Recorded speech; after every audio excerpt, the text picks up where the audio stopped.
कि जब बीजेपी के नेता सवाल पूछे तो वो देश को उकसाने का काम नहीं कर रहे।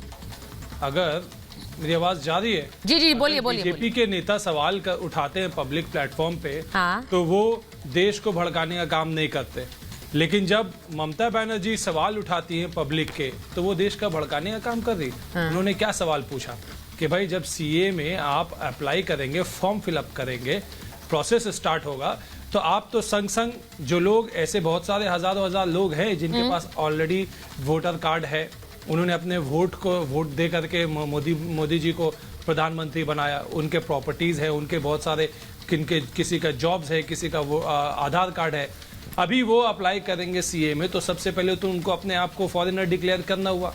ये प्रोसेस स्टार्ट हुआ कि नहीं स्टार्ट हुआ? यानी कि अगर जो आज सारी सुविधाएं जिनको अभी मिल रही है वो सारी सुविधाओं पे वो उनको अपने आप को फॉरेनर और रिफ्यूजी डिक्लेयर करना होगा, उसके बाद बीजेपी के स्टैंप का इंतजार करना होगा। इन्होंने क्या गलत पूछ लिया? असल में मुद्दा यह है कि इलेक्टोरल बॉन्ड का फैसला आ गया, केंद्रीय सरकार जो है उसके सर पे पहाड़ टूट पड़ा है कि सारे पोल खुल जाएंगे। तो उससे बचने के लिए वो सीए ले आए। डायरेक्शन है कि सारे हिसाब दो, किसने कितना रुपया दिया, इस मुद्दे से कैसे भटकाया जाए, कैसे भटका। तो बिल्कुल पास होकर रखा 4 साल से सरकार बैठी हुई थी, हस्ताक्षर हो रखे हैं इस पे, बल्कि आप लोग ये पूछे जा रहे थे कि भाई इतने दिन तक देरी क्यों हो रही थी, देरी क्यों हो रही है। ये तो अमित शाह जी का बयान न जाने कितने दिन पहले आया था कि चुनाव की तारीखें होंगी, उससे पहले नोटिफाई हो जाएगा। इलेक्शन का इंतजार कर नहीं, वो नोटिफाई हो जाएगा तब तो इलेक्टोरल बॉन्ड की बात नहीं। ये जो आपने पूछा है, मैं क्योंकि मुझे वरुण जी के पास जाना है, गुरु प्रकाश जी मैं आऊंगी इसके बाद, क्योंकि आप लोग डॉज कर रहे हैं। तो आपके ऊपर इलेक्टोरल बॉन्ड वाला सवाल बन रहा है तो आप लोग डॉज करके दूसरे मुद्दे पर ले आए। ये सवाल आपसे पूछ रहा है विपक्ष। मैं आ रही हूं, पहले एक बार मैं जरा वरुण जी के पास भी जाना है मुझे, पर सवाल ये है कि ये कहकर के भाई राज्यों में नहीं लागू होगा, आप सिर्फ एक पॉलिटिकल स्टेटमेंट दे रहे हैं। ये अश्विनी जी ने कह दिया है, तौसीफ जी, पॉलिटिकल स्टेटमेंट है, इसके कोई मायने नहीं है। जब देश का कानून है तो हर जगह लागू होगा, आप कुछ नहीं कर सकते हैं ये कह के हम लागू नहीं होने देंगे। क्या मतलब है इसका वरुण जी? ये बयान देना कि नहीं लागू होने देंगे, आप ध्रुवीकरण कर रहे हैं सीए को। इतने सालों बांग्लादेशी रिफ्यूजीज को यहां बसाने का, उन्हें वोटर कार्ड दिलवाने का, उन्हें वोट बैंक बनाने का काम किसने किया है? ये सवाल तो बार बार पूछा जाता है कांग्रेस की सरकार से। तो तब था तो ठीक था, अब अगर इनको नागरिकता मिल रही है तो गलत है, तब ध्रुवीकरण। सुचारिता जी, हमारे यहाँ supreme body, law making body parliament है, ठीक है। पार्लियामेंट में जो लॉ पास हो गया, प्रेसिडेंट का एसेंट हो गया, वो दैट लॉ विल प्रिवेल।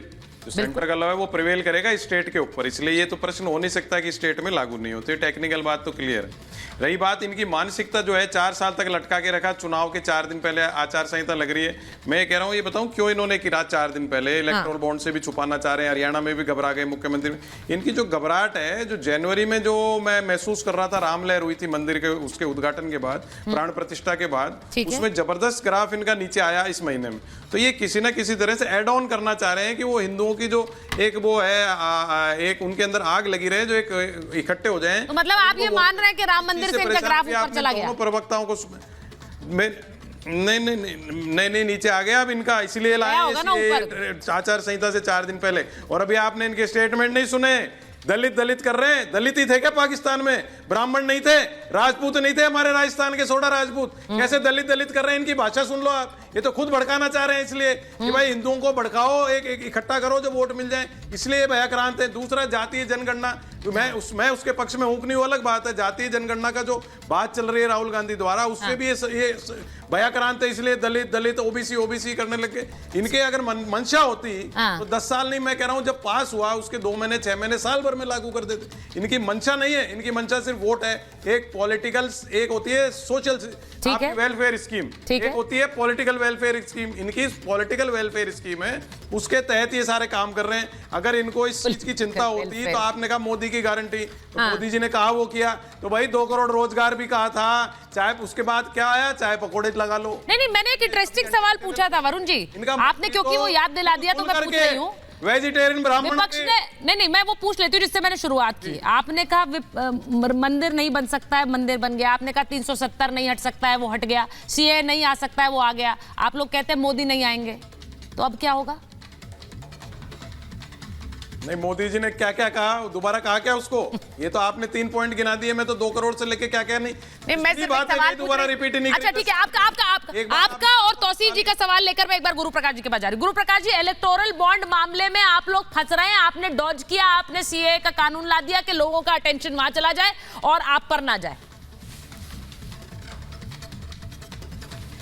नहीं देखिए सुचारिता, ये बार बार हमारे ऊपर आरोप लगता है और मैं ये बात स्पष्ट कर देना चाहता हूं। देखिए, हमारे नेता, देश के लोकप्रिय प्रधानमंत्री श्री नरेंद्र मोदी जी ने कहा है, वन नेशन वन इलेक्शन। हर निर्णय को, हर पॉलिसी डिसीजन को चुनाव से जोड़ करके देखना। आप हमारे साथ आइए, हमारा साथ दीजिए, वन नेशन वन इलेक्शन हो, 5 साल में सिर्फ एक बार चुनाव हो, तो हर निर्णय को चुनाव से जोड़ के आप नहीं देखेंगे। Point number 1। पॉइंट नंबर 2, मैं ये स्पष्ट कर देना चाहता हूं, हमारी मंशा, और अभी वरुण भाई हमारे वरिष्ठ हैं, बहुत अच्छी बात कर रहे थे, लेकिन दलित ओबीसी, देखिए इनके नेता राहुल गांधी जी प्रेस वार्ता में जाएंगे, मीडिया के लोगों से उनकी जाति पूछेंगे, लेकिन बगल के पाकिस्तान में जो दलित महिलाओं का रेप हो रहा है, जो अत्याचार हो रहा है, उनकी जाति आप नहीं पूछेंगे। और क्यों नहीं पूछेंगे मैं बता देना चाहता हूं। राहुल गांधी जी हो, कांग्रेस पार्टी हो, ये लोग सामंतवादी हैं, ये लोग नियो फ्यूडलिज्म यहां करते हैं, ये लोग आज के दौर के ऐसे सामंतवाद का प्रतिनिधित्व करते हैं जो इस बात को पचा नहीं सकते हैं कि देश के इतिहास में इतना ताकतवर प्रधानमंत्री सामान्य परिवार से अति पिछड़ी जाति में पैदा हुआ आता है। ये लोग पचा नहीं सकते हैं कि देश के इतिहास में पहली बार संविधान के सर्वोच्च स्थान पर एक आदिवासी की बेटी बैठती है। तो दलित ओबीसी करते हैं। देखिए, दलित ओबीसी अब आ गया है। जो दरवाजे वरुण पुरोहित जी आप लोगों ने हमारे लिए बंद करके रखे थे, वो दरवाजों पे हमने पैर अड़ा दिया है। अरे ब्राह्मणों के साथ नहीं हुआ क्या अत्याचार पाकिस्तान में? मेरा एक और बड़ी खबर बता रही हूँ, आप लगातार एक खबर बता दूं, उसके बाद वापस से चर्चा को आगे बढ़ा रही हूँ। नहीं, ये बड़ी इंटरेस्टिंग बातचीत, आप डिबेट आप दोनों के बीच वरुण जी और गुरु प्रकाश जी चल रही है, मैं उसको आगे बढ़ाना चाहती हूँ। लेकिन एक बार खबर बता दूं कि नेशनल कॉन्फ्रेंस नेता उमर अब्दुल्ला का एक बयान आया है, सीए पर मुसलमानों को भड़काने की कोशिश की जा रही है, उनको निशाना बनाया गया है, सीए के जरिए मुसलमानों को निशाना बनाया गया है, ये उमर अब्दुल्ला कह रहे हैं। अब मैं समझना ये चाह रही हूं कि मुसलमानों को निशाना कैसे बनाया गया है, ये जरा, क्योंकि खबर एक और आ रही है हमारे पास, मैं उसमें जाऊंगी, लेकिन पहले जरा मुमताज जी बता दीजिए। ये इसलिए इंपॉर्टेंट है क्योंकि बार बार ये कहा जा रहा है कि टारगेट किया जा रहा है, निशाना बनाया जा रहा है। हाँ, देखिए, ऐसा है सुचारिता जी, आपको याद होगा कि सीए को लेकर के बड़ा प्रोटेस्ट हुआ, धरना हुआ, सब हुआ, ठीक है। और हमारे जो गृह मंत्री अमित शाह जी, उन्होंने कहा था कि मैं 1000 रैलियां करूंगा और जा करके लोगों को बताऊंगा कि ये क्या है।